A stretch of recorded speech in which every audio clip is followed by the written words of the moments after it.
Good day, and thank you so much, everyone online, for your patience. Today, May 21, the PIOJ will be having our press briefing. As usual, everyone online will be invited to participate by opening their mics after the presentation, but in the meantime, we're going to be monitoring that the mics remain closed and the cameras also remain closed. We're monitoring the YouTube live stream as well, so if you have any questions, you will have a chance for that being sent to the moderator, and it will be posed to our panel. At this time, we're going to hand over to start the press briefing to Mrs. Marcia Blake Hall. Recording in progress. Good morning, everyone, and let me once more apologize for the delayed start. Ladies and gentlemen of the media and those joining us virtually, colleagues, thanks for joining us at the Planning Institute of Jamaica's quarterly press briefing. Today, the Director General, Dr. Wayne Henry, will provide preliminary estimates on the performance of the economy for the January to March 2025 quarter. Dr. Henry will also be releasing the 2023 prevalence of poverty data. He is joined by Mr. James Stewart, Senior Director, Economic Planning, Research and Logistics, and Mrs. Suzette Johnson, Director, Policy Research Unit. As indicated before, at the end of the presentation, we will take your questions. Dr. Henry, you may go ahead. Thank you very much, Marcia. Good morning, everyone. Before I provide the details on economic performance, let me remind you of the purpose of these quarterly economic estimates provided by the PIOJ.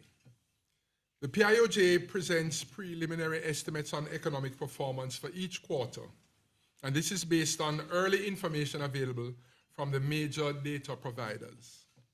This release of the preliminary estimate is consistent with trends in all modern economies globally, where it is a common practice to release a first, second, and even a third preliminary estimate before the final official figures are released. The PIOJ releases a preliminary growth estimate approximately 6 weeks following the end of the quarter being reviewed. Note, however, that the targeted timeline for the press briefing is sometimes impacted by challenges in the data collection process. Statin releases the official GDP figures at the end of the third month following the end of the quarter. The release of the preliminary outturn is used by various stakeholders, including our international development partners, the private sector, as well as the government, to inform critical planning and policy-related decisions. Today, we are reporting that real value added for the Jamaican economy grew by an estimated 0.8% in the January to March 2025 quarter, compared with the corresponding quarter of 2024. The performance for the January to March 2025 quarter largely reflected the impact of, one, continued growth momentum in some industries following the adverse effects of the hydrological events of 2024. Two, increased external demand, which was facilitated by continued growth in the economies of Jamaica's main trading partners. And three, increased employment and higher levels of consumer confidence, which drove domestic demand. Real sector developments. Developments in the goods producing industry. The goods producing industry grew by an estimated 1% compared with the corresponding quarter of 2024. This outturn was driven by growth in all four industries, namely agriculture, mining, and manufacturing. Agriculture. Output of the agriculture, forestry, and fishing industry was estimated to have remained relatively flat, with a 0.1% increase in real value added. The industry's performance reflected continued recovery, facilitated by favorable weather conditions and targeted assistance provided to farmers, which supported replanting efforts and facilitated higher levels of production, particularly for short-term crops. The performance during the quarter was due to higher productivity, reflected in an expansion in output per hectare for 5 of the 9 crop groups. Furthermore, there was a 2% increase in the hectares of domestic crops reaped. Relative to the corresponding quarter of 2024, output increased in 7 parishes, led by Manchester, up 16.1%, and Trelawney, up 5.5%. Other agricultural crops was estimated to have grown by 5.8%, reflecting increased production in 8 of the 9 crop groups. The most significant increases were recorded for cereals, up 21.7%, yams up 7.9%, legumes up 7.7%, vegetables up 7.3%, other tubers up 6.4%, and fruits up 3.8%.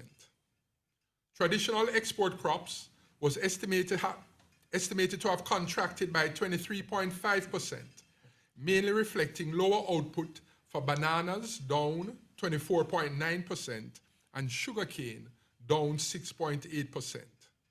Relative to other agricultural crops, this crop group requires a longer gestation period, that is, a longer maturity time from planting to harvest, upwards of 9 months.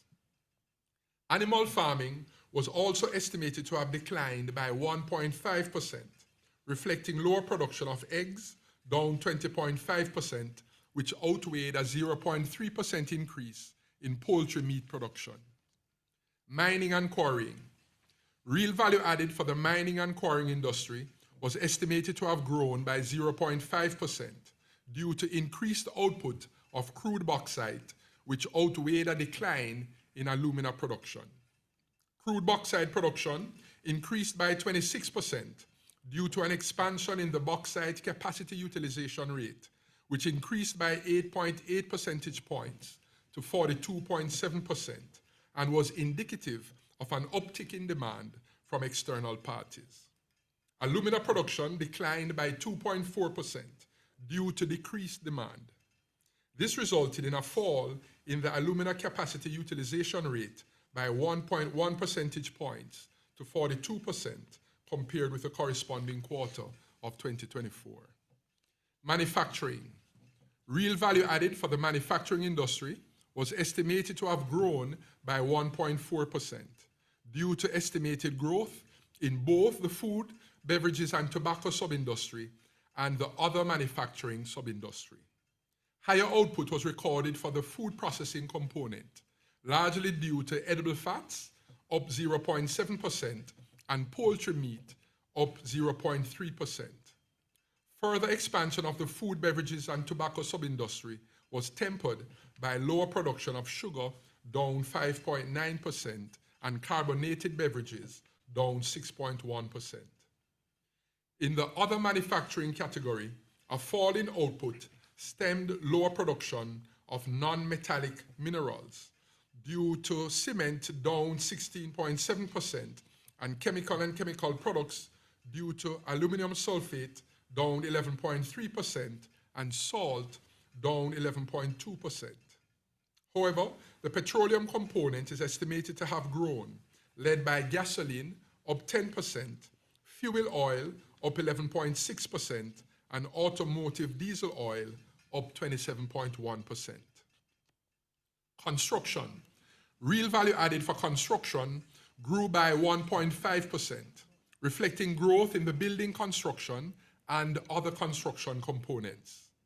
The performance of the building construction component was pushed by a 2,355.6% growth in housing starts by the NHT. Cement supply to the industry increased by 3%, reflecting a 164% increase in imports. The estimated growth in the other construction component was due to increased capital expenditure on civil engineering activities by National Works Agency, up 234.2% to $1.3 billion, reflecting higher expenditure on the Southern Coastal Highway Improvement Project, SCHIP, and the Major Infrastructure Development Program, MIDP.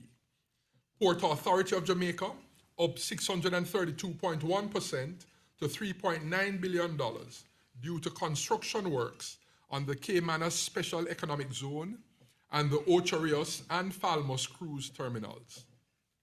Further growth in the other construction component was stymied by lower disbursements by the National Road Operating and Construction Company, NROC, which disbursed $2.4 billion, down 53%. Developments in the services industry. The services industry was estimated to have grown by 0.7%, reflecting growth in all industries, with the exception of real estate, renting, and business services. Electricity and water supply. The electricity and water supply industry was estimated to have recorded growth of 0.8% in real value added, supported by increases in both electricity and water consumption. Electricity consumption increased by 0.5%, reflecting increased consumption for 5 of 6 categories, namely residential, up 3.2%, general service, that's small businesses using less than 25 kilovolt ampere kVA, up 1.5%, power service, that's large businesses using more than 25 kVA, but less than 500 kVA, was up 0.5%, large power, that's businesses using more than 500 kVA, was up 1%, street lighting plus traffic signals was up 0.8%. These were sufficient to outweigh a decline of 15% for largest power, that's single locations that have minimum peak demand of 2,000 kVA. Water consumption grew by 1.8% due to higher consumption in both the Western Division, up 4%, and the Eastern Division, up 0.7%. Transport, storage, and communication. Real value added for the transport, storage, and communication grew by 1.8% due to an estimated increase in both the maritime transport and the communication components. The growth reflected the net effect of growth in the maritime transport subcomponent, reflecting higher cargo volume, up 3.8%, due to increases in cargo handled at both the Port of Kingston, which was up 1.9%, and outports, which was up 11.9%. This reflected growth in both domestic cargo, up 9.7%, and transshipment cargo, up 0.1%. Also, contraction was evidenced in the air transport component, largely reflecting decreased passenger movements, down 4.2%, due to arrivals, down 4.5%, and departures, down 3.5%. Wholesale and retail trade, repair and installation of machinery, WR trim. Real value added for the WR trim industry was estimated to have increased by 0.5%, reflecting higher demand associated with the growth in employment levels and increased consumer confidence. There was a 1.2% increase in total real gross sales. Higher sales were recorded for 6 of the 8 categories, namely other wholesale and retail sales of goods and services in specialized and non-specialized stores, which was up 6.5%, wholesale and repair of household goods and office equipment was up 6.4%, motor vehicle, auto repairs and accessories was up 5.3%, textiles, clothing, shoes and jewelry was up 5.2%, retail sale of pharmaceuticals, medical goods and cosmetics was up 2.4%, and agriculture, food, beverages and tobacco was up 0.5%. Finance and insurance services. Real value added for the finance and insurance services industry increased by an estimated 1%.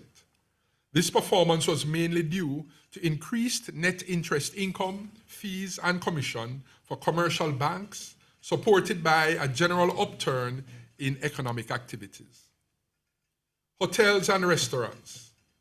Real value added for the hotels and restaurants industry grew by an estimated 0.8%. The outturn was largely due to an estimated increase in the average length of stay to 7.8 nights per foreign national visitor, relative to 7.4 nights in the corresponding quarter of 2024.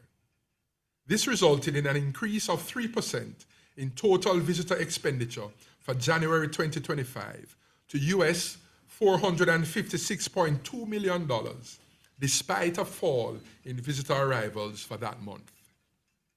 Preliminary data for the quarter revealed that total stopover arrivals fell by 4.7% to 744,679 visitors, and cruise passenger arrivals contracted by 13.4% to 488,206 visitors. Looking at GDP performance for the fiscal year 2024-25, for fiscal year 24-25, real value added is estimated to have declined by 0.8%. The outturn for the fiscal year reflected declines in all industries, except for finance and insurance services and transport, storage, and communication. The contraction largely stemmed from 1.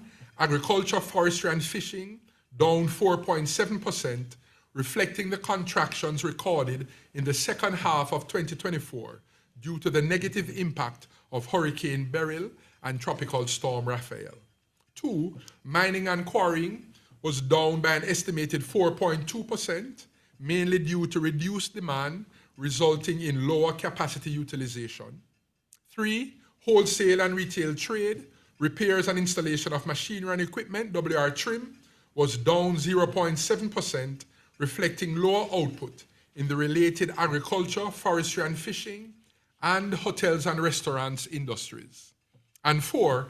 Electricity and water supply was down 1.1% due to lower electricity consumption as a result of the damage to transmission and distribution infrastructure caused by Hurricane Beryl. Looking at our short-term economic outlook, April to June 2025, this current quarter, and fiscal year 2025-26. For April to June 2025, growth prospects for the Jamaican economy are generally positive. This is based on the expectation for continued recovery from the adverse effects of the various hydrological events which impacted the island during the latter half of 2024. It is projected that the economy will grow within the range of 0.5% to 1.5% relative to April to June 2024. This performance will be supported by increased output in 1. Agriculture, due to the continued strengthening in domestic crop production and a reduction in the drag on growth from the export crop component as longer-term crops begin to recover. 2. Hotels and restaurants, due to the anticipated increase in stopover arrivals associated with events such as spring break, Easter holidays, and Jamaica Carnival.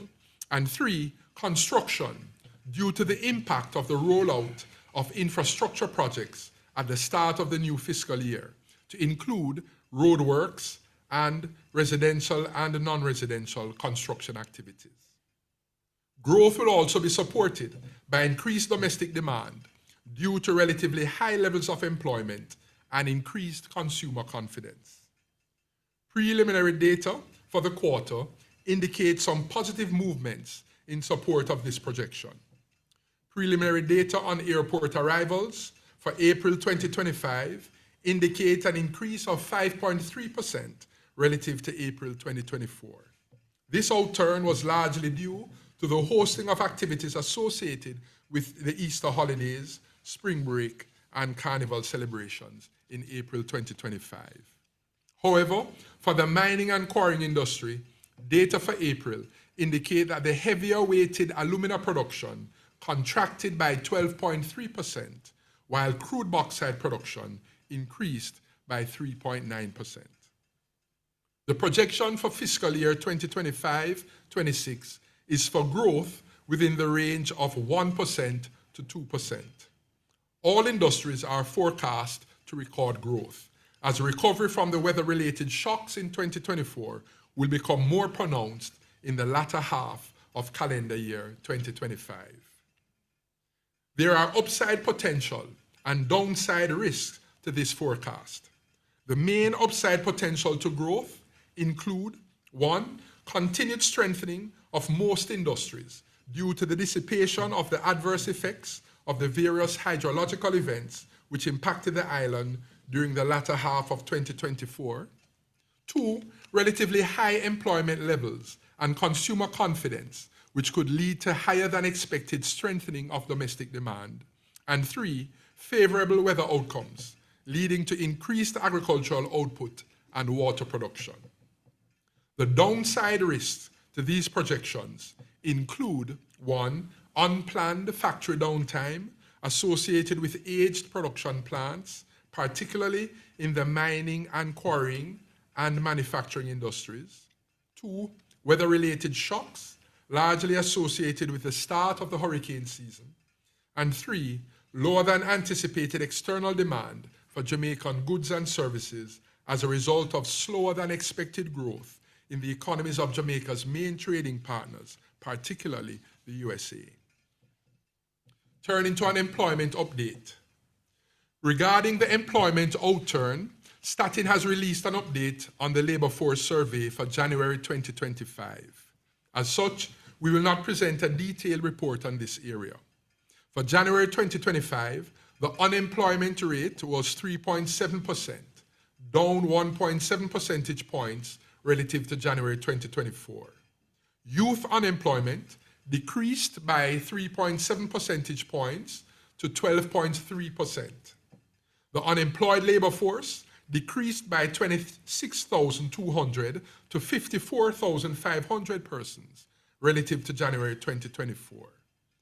The number of persons employed increased by 13,800 persons to 1,419,500 persons relative to January 2024.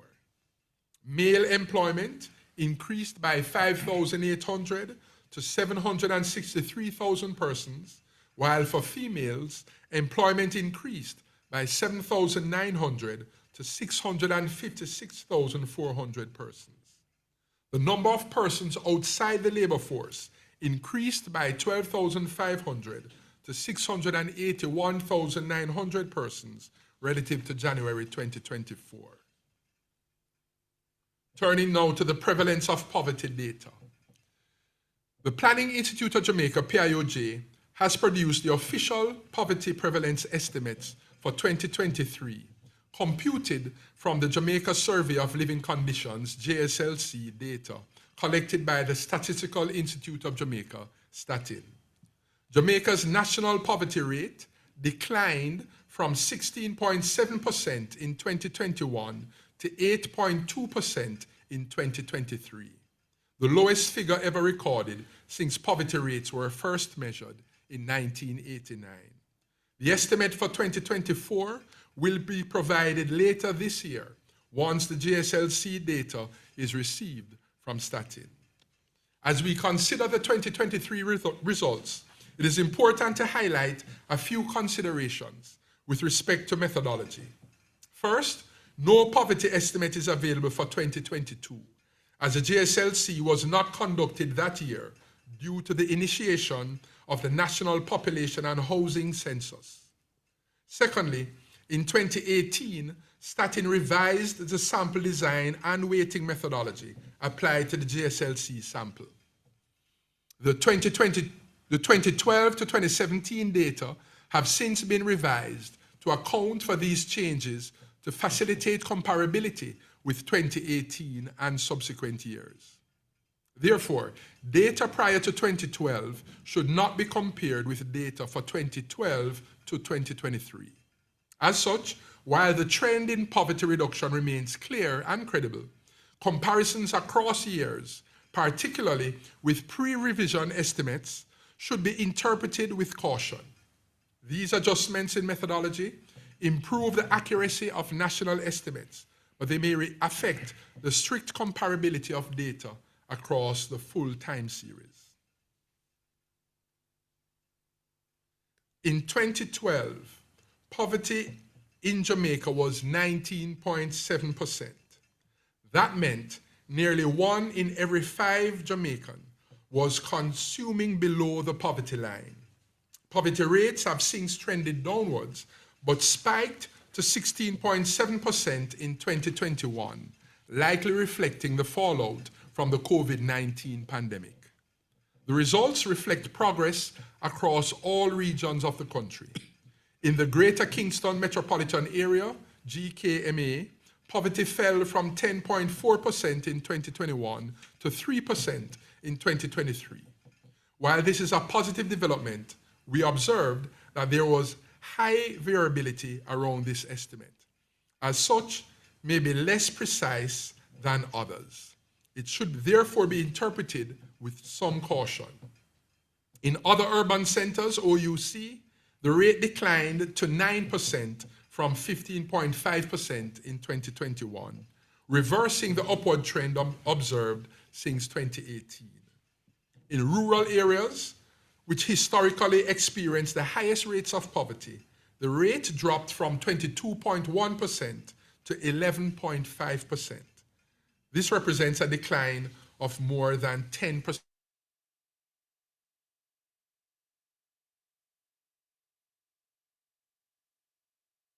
But the greatest improvements were recorded in quintiles 1 and 2, the lowest 40%.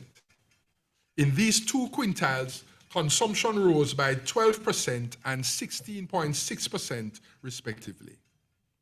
In addition to this national decline in poverty, there was a reduction in food poverty, also referred to as extreme poverty. In the Jamaican context, food poverty refers to the inability of a household to afford the minimum daily caloric intake required for good health.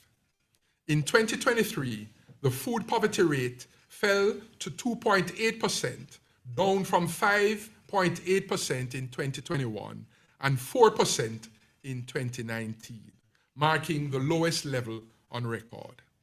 What has driven this performance? 1. By 2023, the country had officially recovered from the shock of COVID-19 and had entered into a new growth phase. The Jamaican economy grew by 2.6%, marking the 3rd consecutive year of economic growth since the height of the COVID-19 pandemic. It is important to note that prior to the pandemic, Jamaica had already embarked on a sustained growth trajectory, recording 7 consecutive years of growth up to 2019. COVID-19 disrupted that path, but we remained committed. Our post-pandemic rebound has been strong. Real value added in 2023 surpassed 2019 levels, confirming a full recovery and new forward momentum. Growth in 2023 was broad-based. It was driven by increased employment, expanded output in 9 of 12 industries, and higher external demand for Jamaica's services, particularly in tourism and business process outsourcing. This growth created jobs, raised household income, and supported the reduction in poverty. 2. Employment levels reached historic highs. In October 2023, 1.32 million Jamaicans were employed, an increase of more than 85,000 persons compared with October 2021. The unemployment rate fell by 2.9 percentage points to a then historic low of 4.2%, with notable declines across gender and age groups. Youth unemployment fell by nearly 6.3 percentage points. This indicates that more Jamaicans were actively participating in the labor force and earning incomes that enable them to meet their families' needs and improve their standard of living. 3. In addition to the improvements listed above in the labor market, in June 2023, the national minimum wage increased by 44%, moving from 9,000 to 13,000 per week. This followed an earlier increase in 2022, and together marked an 85.7% increase over the 2 years. The minimum wage for industrial security guards was also increased from $10,500 to $14,000 per week. This adjustment, complemented by new employment contracts for security guards, ensured that this essential group of workers also benefited from the broader wage reforms. 4, social protection programs were also strengthened. Vital support was extended to those who needed it most through the Program of Advancement through Health and Education, PATH, the Social Pension Program, Poor Relief Program, and targeted interventions aimed at generating youth employment and encouraging small-scale agriculture.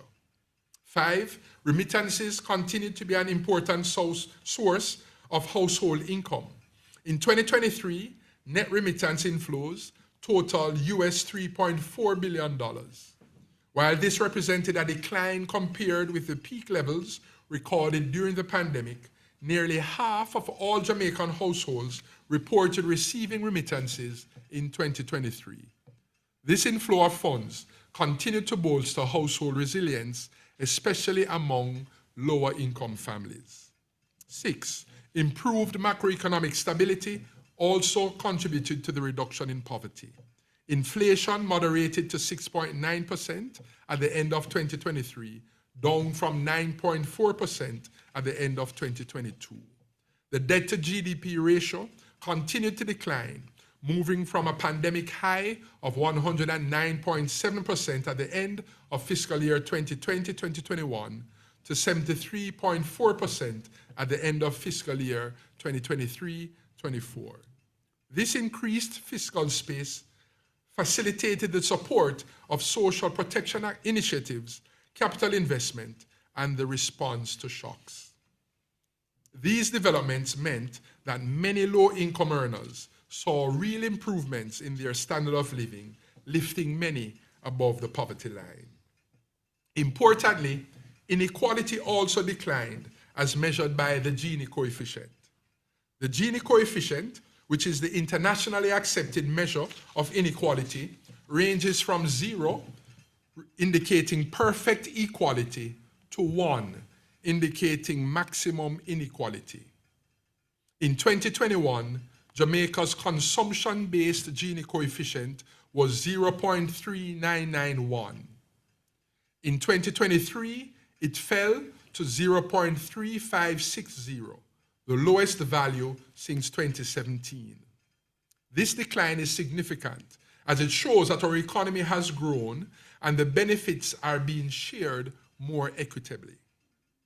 The goals of the National Poverty Reduction Program are to eradicate extreme poverty and to reduce absolute poverty sustainably by 2030, as outlined in the National Policy on Poverty, aligned with the Vision 2030 Jamaica National Development Plan Framework and the Sustainable Development Goals, SDGs. Importantly, we are strengthening the tools to aid us in achieving this target. The PIOJ has advanced work on a National Multidimensional Poverty Index, MPI.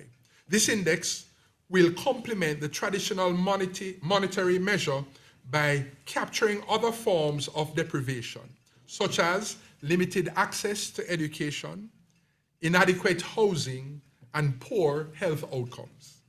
The PIOJ will provide an update on this important measure in due course. So in conclusion, the preliminary data presented on economic performance for the January to March 2025 quarter indicate that the economy continued to recover from the effects of the hydrological shocks during the latter half of 2024. For the April to June 2025 quarter, the economy is projected to grow within the range of 0.5% to 1.5%, while for fiscal year 2025-26, the economy is projected to grow within the range of 1% to 2%. We are cognizant of the prevailing uncertainties in the global economic space related to geopolitical tensions as well as new economic and trade policies. These uncertainties have the potential to constrain economic activities, and the PIOJ will continue to carefully monitor and assess these developments as more information becomes available. With respect to the poverty outturn, it shows potential for sustained reduction with the implementation of key policies and programs. In closing, I want to acknowledge and thank the very dedicated team here at the PIOJ. I encourage all Jamaicans to continue to collaborate as we sustain our efforts to make Jamaica the place of choice to live, work, raise families, and do business. Thank you, and may God continue to bless Jamaica land we love. Thank you, Dr. Henry. Dr. Henry presented on the performance of the economy for the January to March 2025 period, and he also released the 2023 prevalence of poverty data. The floor is now open for questions. Remember, you may type in the chat or you may request, and after you're identified, then you may proceed to ask your question.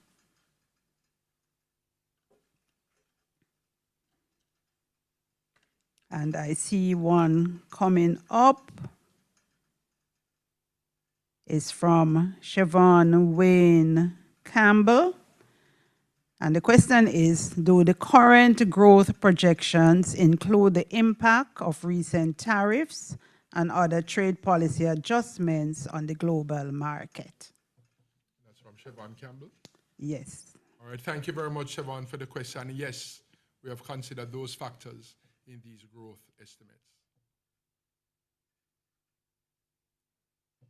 And Siobhan is from Nationwide. I'm still waiting.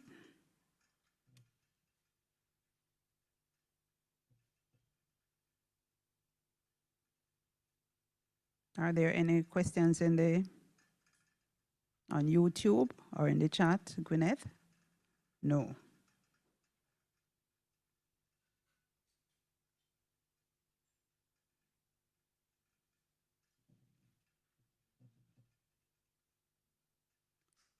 If there are no other questions, Gwyneth? There's an additional one from, I believe it is Siobhan again, with a reduction in poverty in 2023. Is there an expectation that this downward decline will hold going into throughout 2025? Yeah, so there's expectation for continued reduction in poverty as we continue to roll out those initiatives around a poverty reduction program, including social protection initiatives, etc. The risk to that would be shocks, external shocks, exogenous shocks, including not just weather-related, as we would have said, but the current global economic realities, from geopolitical tensions, as well as whether trade, economic policies may be new at this time. So a lot of volatility in the global space, and we continue to watch those. But left alone, the momentum for continued reduction, we've said, that is expected to continue. Thanks, Dr. Henry. I am not seeing any more. A question from the Jamaica Observer. How does food poverty relate to poverty reduction? Is there a direct correlation? So is there an expectation for both to decline? That is food poverty and general poverty reduction. Kellery, if this is not exactly what you want to say, please open your mic and you can make it clearer. All right, let me invite Suzette Johnson, one of our poverty experts, to respond to that, please. Thank you for that question. So both poverty estimates usually move in the same direction. Food poverty usually relates to extreme poverty because we're concerned with the household's ability to provide food to maintain their health, while the overall poverty rate looks at and includes other basic services and goods to meet the household's basic needs. So yes, they do move in tandem, and we do expect that the conditions that Dr. Henry just described will continue to affect those rates, and we expect to see positive, sustained reduction in those rates. And there is one here from Jamelia Maitland. Can the PIOJ provide any poverty rate projection for 2024? So yes, the gold standard is to use the household survey data, and we are awaiting the 2024 data from Statin. So as soon as that becomes available, we will share those poverty rates with you. There was a question here before that food one, and it also relates to food. Does the current food poverty rate means that Jamaicans are now better fed and less hungry? It means that a smaller proportion of Jamaicans are unable to provide for their nutritional needs. So there is improvement in that regard. Okay. Gwyneth, I see there's another one. I think it's a repeat of what was asked.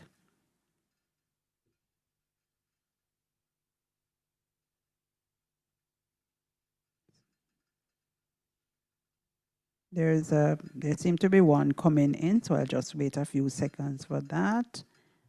Oh. Gwyneth is typing nothing else on YouTube, so it's coming in.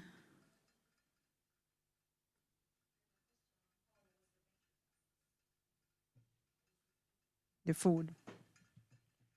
The method or the metric on food poverty. Okay, yes. So we have a poverty line. Jamaica uses an absolute monetary measure to estimate poverty each year. And that compares the household expenditure by individual with an absolute poverty line. A component of the poverty line is the food poverty line, and it represents the minimum amount of money that is required to purchase food that will provide the nutrition needed to maintain health for that individual. So we compare. So if the individual's consumption expenditure is below that particular poverty line, they are classified as being in food poverty. Okay, thanks, Mrs. Johnson. If there are no more questions, ladies and gentlemen, thanks for joining us. Yes, I see somebody's hand up. And one more. I'm still waiting on that one to come in. Somebody seemed to be typing. Yes, it's here. How does food poverty correlate with food security?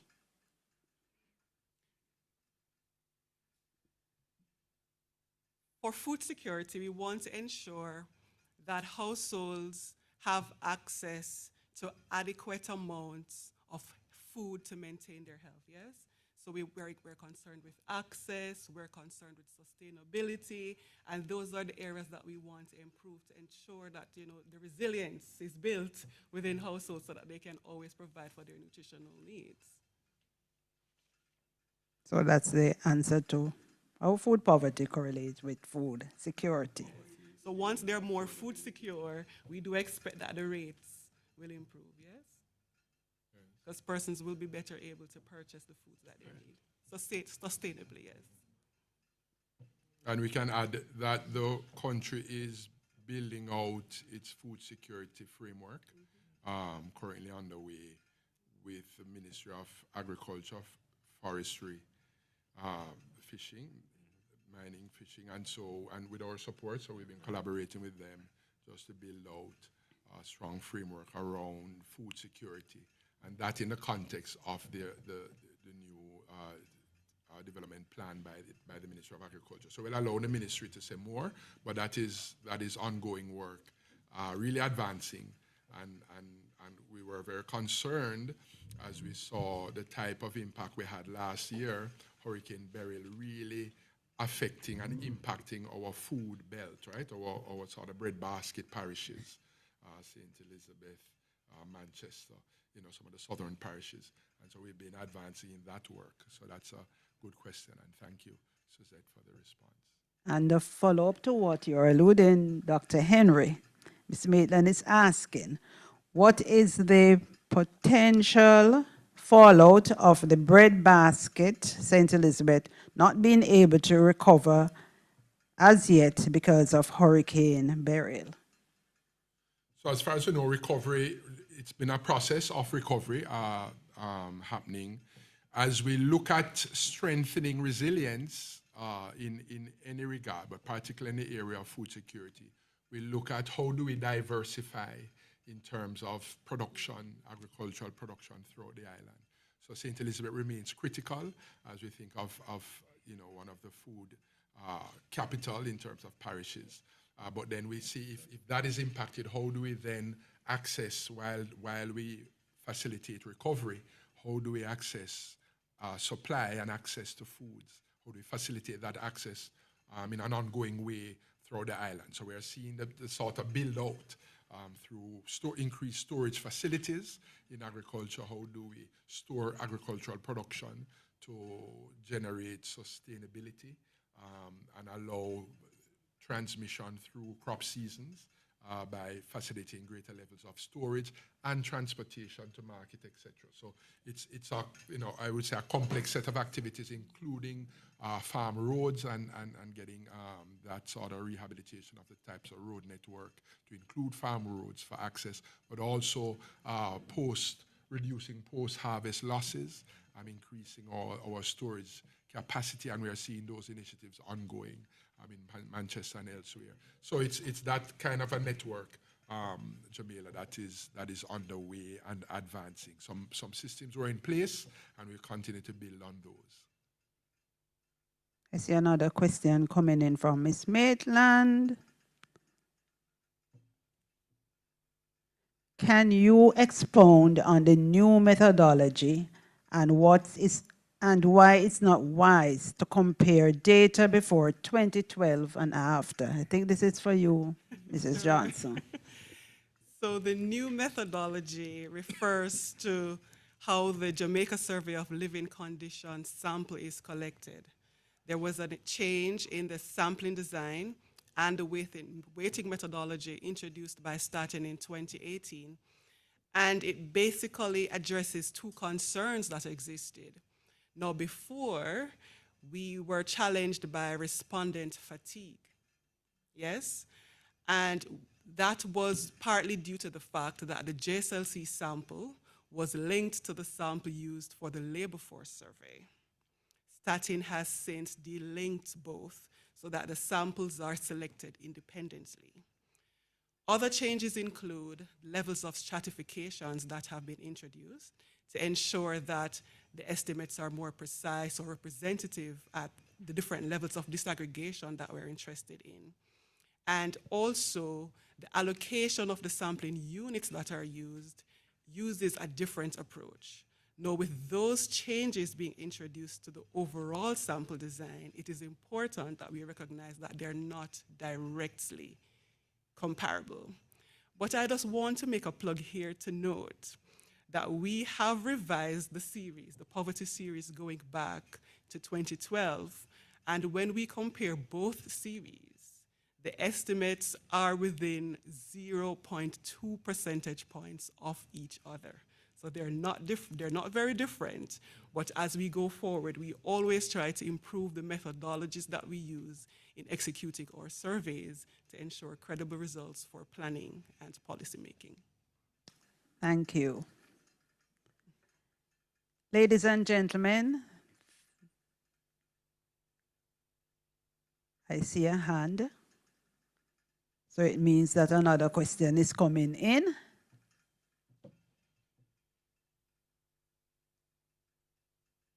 Oh.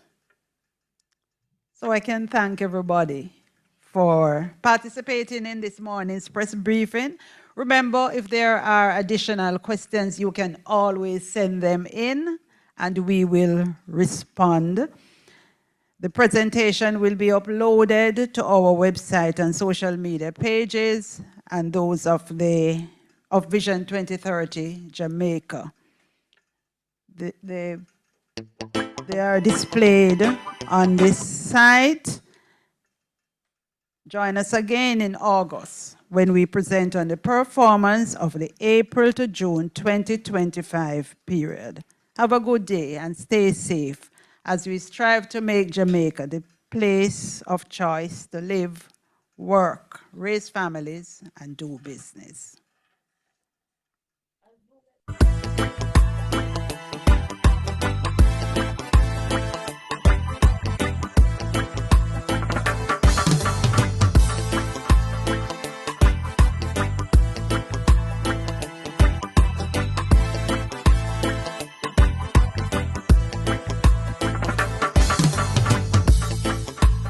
Recording stopped.